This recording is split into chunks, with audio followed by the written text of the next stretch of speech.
Good evening. This is Dr. Brenda Roach, but you can call me Brenda. It's just much easier. And for those of you joining me for the first time this evening, my name is Dr. Brenda Roach. I'm a neuropsychologist by trade during the day. And in the evening hours, I help people achieve their goals, whether that be bringing their business online, whether it's meeting their health and wellness kind of goals that they have. This evening, I'm going to be continuing a series, a 21-day series, on how to set your goals so that you can actually achieve them. So we're talking a lot about goal setting, talking about our mindset around that, because there's different ways that we can kind of really look at how to set goals. So if you catch this on a replay, push hashtag replay, down below so that I know that you've caught it on a replay and I can send a shout out to you. If you're catching this live, let me know if this is making sense. Give me some loves, give me some emojis, make some comments down below as I'm progressing through. And if you find this helpful, let me know that as well. And if you think that this could be helpful for somebody else that you know, please feel free to share it and encourage them to share it as well. And so tonight we're going to continue talking about motivation. And so yesterday, for those of you that caught me on live or on replay, and thank you for all the comments, they were very helpful to get, is we talked about building motivation. And I asked you to do two different things. And so as we go through this series, it was probably going to be very helpful for you if you have a piece of paper and pencil handy and ready for you as well, so that you can kind of go through these and work through some of the things I talk about every evening. And so one of the things I asked you last evening was, what changes do you want to make in your lifestyle and health? So what were those? So hopefully you wrote those down and are thinking about those. Then the second thing was, what motivates you to take action right now? And some of the ideas that I gave you were that you want to feel more energetic, that you want to have more control of your life, that you want to be more present for your children, grandchildren, spouse, partner, that you want to feel more confident. Don't we all want to feel more confident, right? And that you want to improve your focus and maybe your productivity, that you need to manage maybe a health condition that you have that's going on. That's really an important thing for you, and that's what you really want to take action for. Or you want to have less pain. Maybe you have some pain. Or you just want to be more joyful or something else. And so hopefully you went through and added those. So again, if you're joining me and you find this helpful, put some emojis down below and let me know. Tonight, we are going to talk about stages of change. And I have been working with stages of change for a very, very long time. You can tell by the gray hair, right? And so as a neuropsychologist and a therapist and as a coach, hey, Dawn, glad you joined me. These are the stages of change is just something that kind of becomes part of our life. And it really helps us look at where we're at in our change process. So again, I talked about this a little bit last night, that change is not a linear process. There are always bumps in our road, and so we have to really look at that. Most of the time we don't just go straight up. We go up and then we kind of come down. We might be doing really well on our goals for a period of time, and then all of a sudden we fall back into our old behaviors, and we kind of have a relapse at that point. And so the important thing is I'm going to talk about tonight is what do we do? First of all is recognizing when we're going back into a relapse or a lapse and having our old behaviors kind of coming up. So first thing is to really identify those things, because that provides you some insight into look at setting goals on how to get back on track. All right? And so I'm going to go through the different stages of change. And again, if this makes sense, let me know. Give me some thumbs up. If you're catching this on replay, let me know that this makes sense as well. And so the first stage of change is called pre-contemplation. And in pre-contemplation, that's really where we don't really think we have a problem. So I don't have a problem, I can't, I won't. Those are some of the things that you might say to yourself. So it really is in the very early stages where you just don't even recognize. So, if we're overweight, we don't even recognize that we are. And we can telling ourselves a lot of different things in our head to convince ourselves that we don't have a problem. And so it's really looking at that part. So if you are in the pre-contemplation stage, it's really hard to kind of move forward, but what you have to do is to gather information related to whatever that behavior is that you're stuck in and that you don't even recognize, whether that is, you're in a job that you're just really unhappy in, but you don't really believe that you need to make a change, or you're in a relationship that, maybe isn't that healthy, but you don't recognize that it's unhealthy. or you have, maybe you're overweight and are having some health issues, and you really probably should lose some weight, but you don't really recognize that or acknowledge that. And sometimes it takes people from the outside that maybe that you have as accountability partners in your life or your support systems, that they might be able to give you a little clue on some of those things. But then we have to be open to kind of taking that in. So pre-contemplation is the very first stage, and that is the stage where you just don't even know, and you're not acknowledging it. The next stage is contemplation. So with contemplation is where you tell yourself, yeah, I probably need to lose a little bit of weight, but I have this coming up, and it's summer, or I'm going on vacation, and I'll get started in that maybe in like 6 months or so.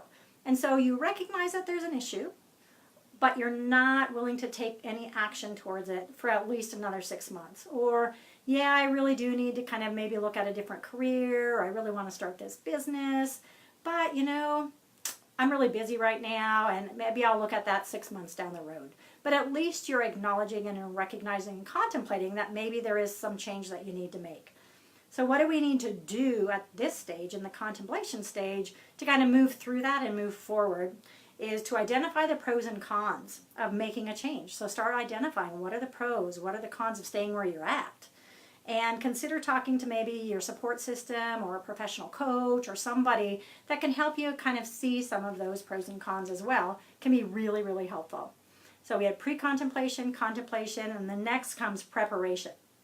So when we're in preparation stage, that's where we're like, okay, I really do need to do something about it. So you start investigating maybe the options that you have available. So if you're looking at health and wellness, maybe you're looking at different options that are available. Maybe you're thinking about what gym, and you're going and checking out different gyms, or you're looking at different health products that you might look at doing. You're talking more about it, and you're planning on making a change and taking action within the next month. That's when you're in the preparation stage. Okay, so you actually are investigating, you're doing something actively to kind of make that change within the next month. So if you're at preparation stage, in order to move from preparation to the next stage, you need to develop a detailed plan. You need to set goals and establish rewards for yourself, because that's really important for us to reward ourselves, and develop an accountability process. So we talked a little bit about that last night. And that is why you have to really set SMART goals. And we're going to be talking lots and lots about goals as we go through this 21-day series on how to do that. But it really is. When we're in preparation, we need to develop a detailed plan, set out our goals, establish rewards, and come up with an accountability plan. And we'll talk about all of those as we go through this 21 days to give you some great ideas on how to do that, and you can be really successful. The next one is action. So we talk about action stage. That's when I'm actually doing it. You're in it. You're doing it. You've made the change, but you haven't been doing it for you're within the first 6 months of doing that. So you haven't been doing it real long yet, but you're doing it, and so you need to applaud yourself for doing that as well. So what you can do from action is you have to have weekly goals and sometimes daily goals that you need to set out for yourself, depending on what it is that you're doing. You need to review and evaluate your progress. And in order to do that, what do you have to do? What kind of goals do you have to set? You have to have SMART goals, okay? So that you know what it is that you're actually measuring. So they have to be measurable goals. You need to identify barriers as they come up. And you need to problem solve and find very creative solutions as those come up in order to stay in that action phase. Because otherwise, a problem comes up and then you just say, oh, well, now I can't do it. Then you're going to go back into the stages, because within stages of change, you can move back and forth between the different stages. And so it's important to realize that and recognize that, and so that you don't get stuck in one stage or go back down into a lower stage. The next stage is maintenance. And maintenance is when you're doing it and you've been doing it for 6 months or longer. So now it's really, really a habit. Yes, Don, I agree. I also need daily goals often. So there's some weekly goals, monthly goals, yearly goals, but I kind of like daily goals as well. It just keeps me more accountable. And then I like to tell somebody about it and what those goals are, because if I tell someone about it, then I'm much more apt to do it. That's where that accountability comes in. So when we're in maintenance, what do we need to do to stay in maintenance phase? We need to continue to set new goals and challenge yourself, because otherwise you get really complacent. And when we get complacent, we tend to go back to old behaviors. And then you need to give yourself credit for how far you've come. And remember your motivation. What were the things that got you to start the new process and make the change in the beginning? Because sometimes as we've been doing it for a long time, we forget that. We forget why we started this new lifestyle. We forget why we started this new business, or why, we did this. And so we need to really look back at that and think about that motivation. And then we need to learn ways to prevent relapses in behavior. And so we also could be a role model. So at this stage, you've been doing it for a while. You can go and you can be a coach. You can help somebody else achieve their goals and really help them look at it. So being a role model for somebody else, and that might bring in some new excitement for you as well. So again, at the maintenance stage, we need to continue to grow, because otherwise we just get complacent. We tend to go back to our old behaviors. And then relapse can happen. And relapse can happen at any stage along this path. And that was, I was doing it, right? And then something happens. And we stop doing it, and we go back to our old behaviors. And the thing we need to do with this, and this is really important, because you can sit and wallow about it, right? Remember, give yourself just, maybe 2 hours to do that, and then 5, 4, 3, 2, 1, just get back to what you were doing. But then we need to evaluate it. We need to look at, what were our vulnerabilities? What were our triggers that got us to go back to our old behaviors? What stopped us from continuing to move forward? Set aside a blame, so don't blame anyone else. Don't blame yourself. Don't judge yourself, because that isn't helpful. And if we want to continue to achieve things, we just need to keep moving forward. So, and then we need to, what did we learn from this situation? Because these are challenges, they're not failures. And to be honest, some of our failures are our biggest things that we can look at that help us move forward. Because we can look at what happened. So it's called a behavior chain analysis, really. And so we can look at what led us to this. What did we do or not do that caused us to go back to our old behaviors? What were we saying to ourselves? Because oftentimes it's up here as well. And then what did we do after we got there? But what can we do next time when we start recognizing these things? Maybe you got sick, and so you're out of your exercise routine for 2 weeks. And maybe you smashed your face and had your mouth wired shut for 13 weeks like I did over a year ago. And I got back into eating a lot of sugar at that point, because I had to drink everything through a straw, and Dairy Queen's malt shakes were amazing, and I love them. But after my mouth got unwired, I really had gotten back into some really bad habits of eating. So I really needed to make some changes in that. So it's identifying what it was. Going back and really evaluating that is going to be really, really important. So those are the stages of change. And then what we need to do with that is, again, it's not a linear process. And so if you're struggling to find long-term motivation to make a change, consider kind of doing the following. What you want to do is you want to think about what it is, and you want to look at what are the pros of changing and what are the cons of not changing, and just make your list. And so again, if this is making sense, let me know. Hey, Teresa, long time no see. Glad you're joining me. And so again, thinking about what are the pros to changing and what are the cons to not changing, and making that list and being really honest with yourself. And then on a scale of 1 to 10, we use a lot of scaling when we think about stages of change. So when we think about on a scale of 1 to 10, with 10 being most important, how important do you believe it is for you to make the change right now? So think about a change you want to make, and throw the number down below for you on how important you think it is to make that change right now.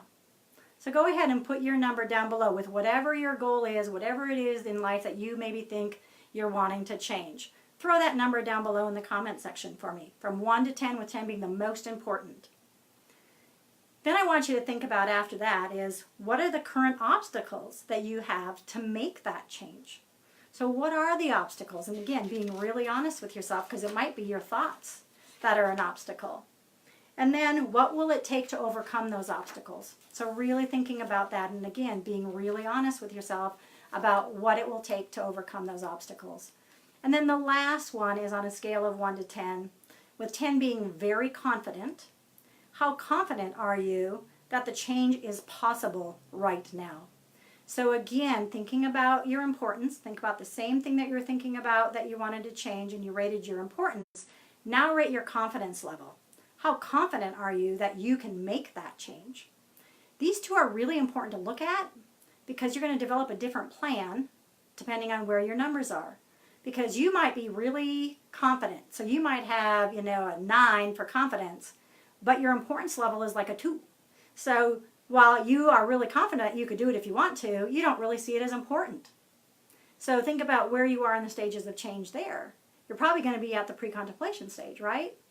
Or you might be at a 10, 9, or a 10 in that you believe that it really is important to do, but your confidence that you can actually achieve it might be only a 2 or a 3. So it kind of helps you guide then what you're going to need to do in order to move forward in those stages of change, basically looking at those 2 different factors. So I hope this was helpful for you tonight. Again, thinking about those stages of change. We have pre-contemplation, where it basically is, I don't have a problem.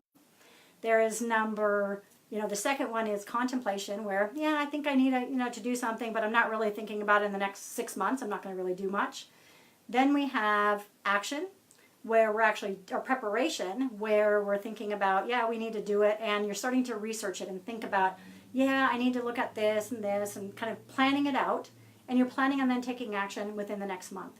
Then there's action, you're actually doing it, but you've been doing it for less than 6 months. Then you get into the maintenance stage, where you're actively doing it for 6 months or longer. And then there's relapse that can happen at any point in time. So I hope if you caught this on replay, this is making sense. Let me know that.